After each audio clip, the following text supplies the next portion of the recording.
Sentinelese. They are indigenous to North Sentinel Island in the Andaman Islands in India.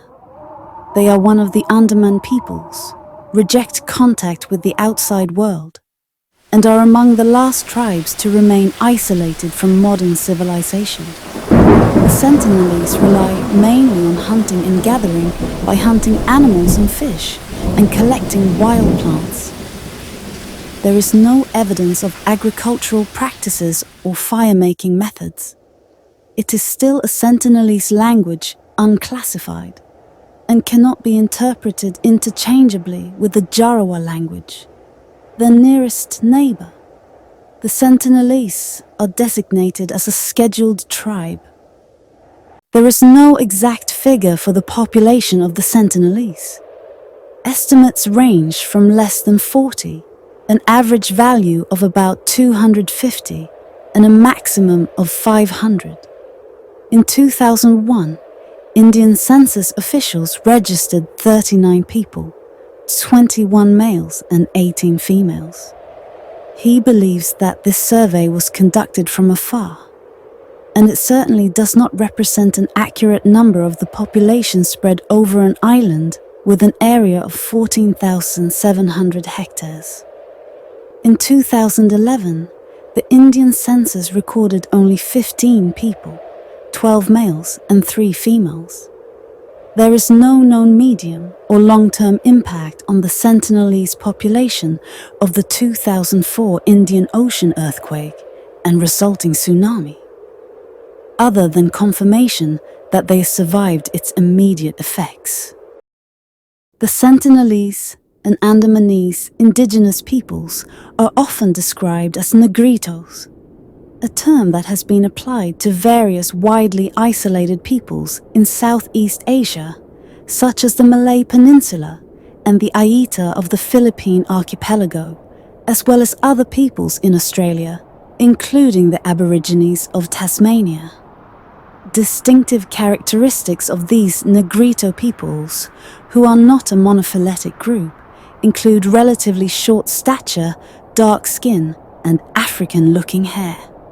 Although there have been no close contacts with them, writer Heinrich Harrer described them as being, perhaps, 1.6 meters tall and apparently left-handed. Most of what is known about the material culture of the Sentinelese is based on observations through contact attempts in the late 20th century. The Sentinelese are a hunter-gatherer society, and they obtain their lunch by hunting animals and fish and collecting wild plants. There is no evidence of any agricultural practices. Their dwellings are either in the form of shelter huts, with no sidewalls and a floor sometimes covered with palms and leaves, which provide enough space for a family of 3 or 4 and their belongings, or in the form of larger group dwellings of about 12 square meters, and are more elaborate, with raised floors and divided family sections. Advanced metallurgy is unknown to them, and raw materials on the island are extremely rare. However, it was noted that they skillfully used metal objects that washed up or were left on the beaches, with their ability to cold polish and sharpen iron and incorporate it into weapons and other materials. For example, in the late 1980s, 2 international container ships ran aground on the island's outer reef. The Sentinelese took several pieces of iron from the ships. In 1880, the British expedition to the island led by Maurice Vidal Portman reported that their methods of cooking and preparing their food resembled that of the Ongi, and not like the natives of Great Andaman. Their weapons consist of a spear and a type of flat barrow. At least 3 types of arrows have been documented, apparently for fishing and hunting, and others for firing warning shots.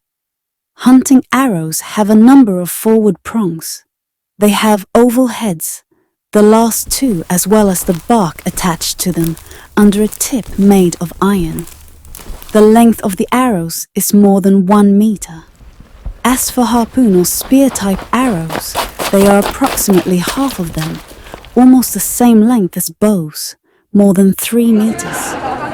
They can also be thrown or used for stabbing, but this is probably rare. To catch large fish, a harpoon is used, which is similar in design to fishing arrows, and its length, approximately 2.5 meters long, are also known as knives.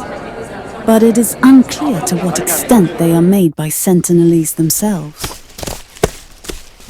Well-known tools include adzes, rocks and stones, various smooth or rough woven baskets for small or large items, as well as bamboo and wooden containers. The fire is maintained as embers inside the dwellings, perhaps with the help of resin torches. There are fishing nets and outrigger canoes, mainly used for catching fish and collecting shellfish from the lake, but not for open cruising.